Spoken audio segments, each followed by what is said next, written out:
So why did Trump sack Waltz from his position? Why was his national security advisor removed from his post? People think it's just about the signal controversy.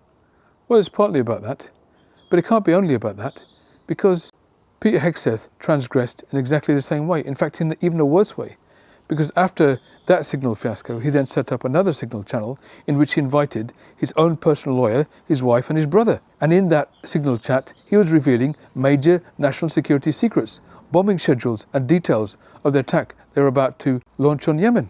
He was sharing this with a whole range of civilians and family members, but he wasn't sacked, yet Waltz was. What's the difference between these two? What's really behind it? Well, here's what I think. Waltz did something that Pete Hegseth didn't. He actually shared the conversation with a journalist. And you see, journalists are Trump's oxygen. And he can't have anybody else cavorting with journalists. No, that is Trump's only job. No one else can get attention except Trump. That is the most important sustenance of all to him. So he can't allow other people to have journalist numbers on their phones and connecting to them. That's not possible. That is a fundamental sin in the Trump world. The only person who briefs journalists, who talks to them off the record, invites them in all the time, is Trump.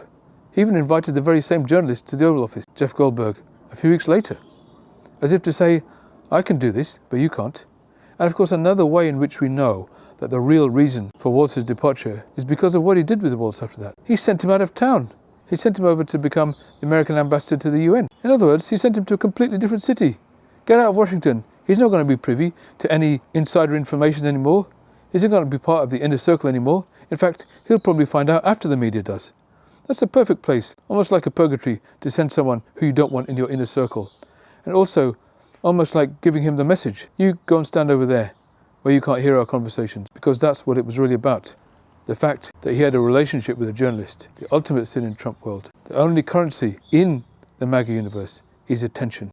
And if somebody else is even remotely competing for it, that's it. Out you go. The best that you can hope for is a position somewhere miles and miles away from the White House, nowhere near the inner circle. And that is why Waltz got the boot and Hegseth stays exactly where he is. Thank you for watching my video. I'm a psychiatrist. I'm also interested in philosophy and public policy and politics. And I aim to make a number of videos about these subjects and particularly the intersection between them.